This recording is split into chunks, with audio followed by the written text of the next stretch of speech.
Hi, I am Kathy, and I am the owner of Pure Fit Joy. And I wanted to get on today to show you how I make my Pina Colada Kombucha. It's one of my favorite flavors, and I have a batch of kombucha that's ready.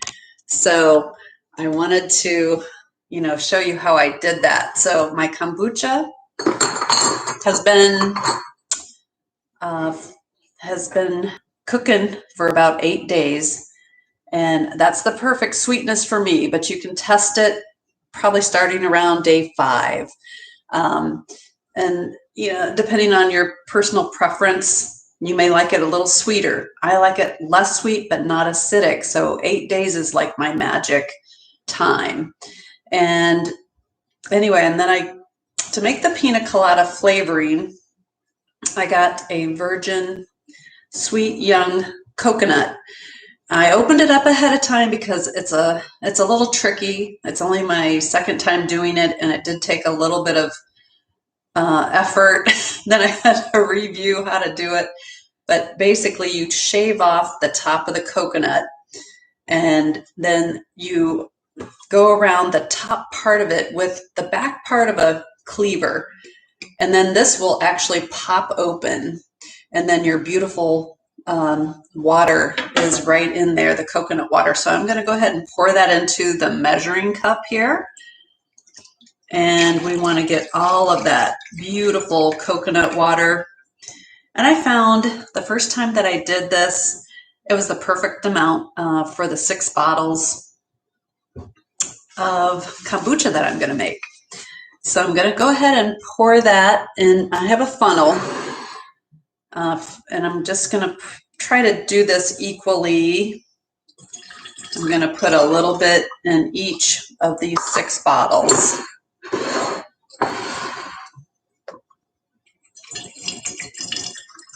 And of course, the coconut water,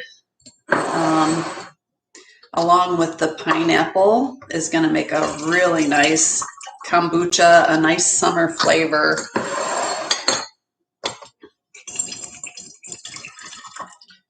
Yeah, I think we're going to have just about an equal amount in each one.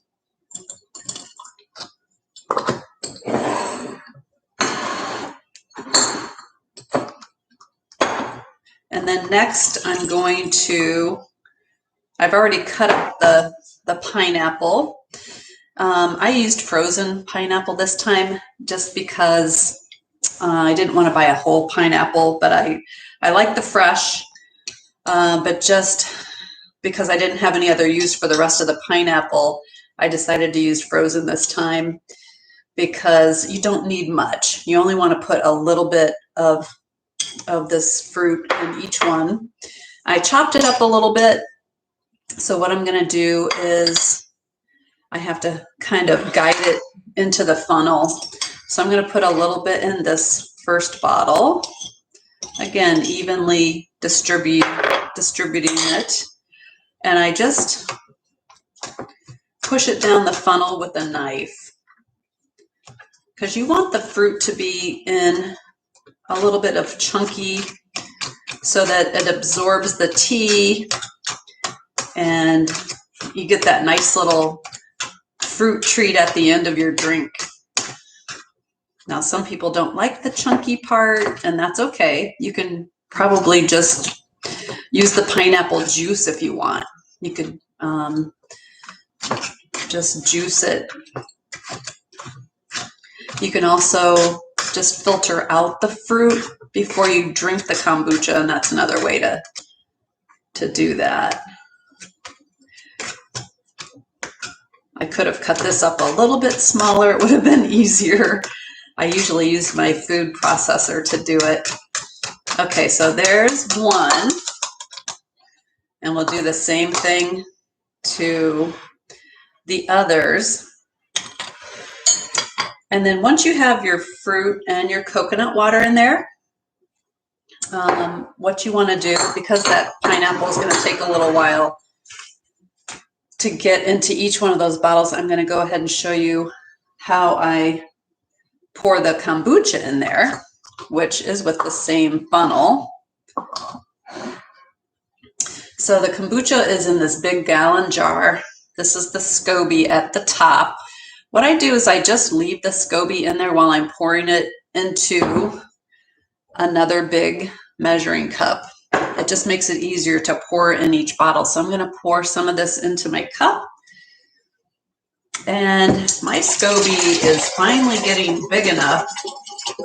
It's about an inch thick. So I gave my neighbor the good news that I am going to share my SCOBY with her. So once the SCOBY gets large enough, you can peel it horizontally in two and share it with a friend. And they can start making their own kombucha. So I'm going to pour the kombucha into the bottle. You can see it's a little foamy. So you want to leave a little bit of air space. You want to let that carbonation settle a little bit. And I like to fill it up just to the bottom of the neck. And then, of course, it's in a beer bottle with a stopper. My fermentation time to make it bubbly is about a day and a half. I don't let it go past 2 days because then it gets too carbonated for my taste. I like just that smooth effervescence, not too bubbly, just a hint of carbonation. And that makes the perfect kombucha for me. But you can control that yourself. So there is one bottle, and I will do the rest of the bottles like that. So once you get all of your bottles filled, you put the stopper on and you put it in a cool, dry, dark place, which my laundry area is good for that. I put them in my laundry room, and then you want to pop the lid just to release any extra carbonation once a day. Otherwise, you might have an exploding bottle. That would not be a good thing. And then when you're satisfied with the carbonation of your kombucha, you put it in the refrigerator. It won't get any more carbonated. And then you can enjoy the beautiful pina colada flavor that you just made. So I hope you try it yourself.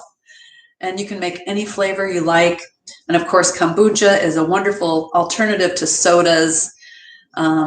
It's made with black tea and sugar and whatever fruit you put in there. But the beautiful part is the majority of the sugar is fermented into your yeast and bacteria, and all of that beautiful goodness that comes from that process is you get probiotics, B vitamins, and adaptogens, and which promotes good gut health. So after I get down to pouring as much as I can in the bottles, I always want to reserve 1 to 2 cups of my original batch so that I can start another batch. And I will do that later today. I'll just make you to do that, you need 7 bags of black tea, no green tea. You have to use black. And then I use 1 cup of raw cane sugar. Once you bring your water to a boil, just do a couple of cups because then you can add room temperature water to the rest. You can dissolve your sugar and then steep your tea for about 20 minutes. And once that gets cool, I use a 2nd gallon jug just like this. Once that gets cooled down a little bit to almost room temperature, then you can put it in your new jar, test the temperature. You can get a temperature gauge like this one, which tells you, what temperature the water or tea is in the jar. And then once it's between 75 and 85 degrees, you can put your SCOBY back in with the remaining original batch and check the pH. It should be below 4.5. and then you're ready to brew your next batch and let that set for as many days as you like. So I hope you enjoyed this instruction on how to make Pina Colada Kombucha and try it yourself. And please subscribe to my YouTube channel, Pure Fit Joy.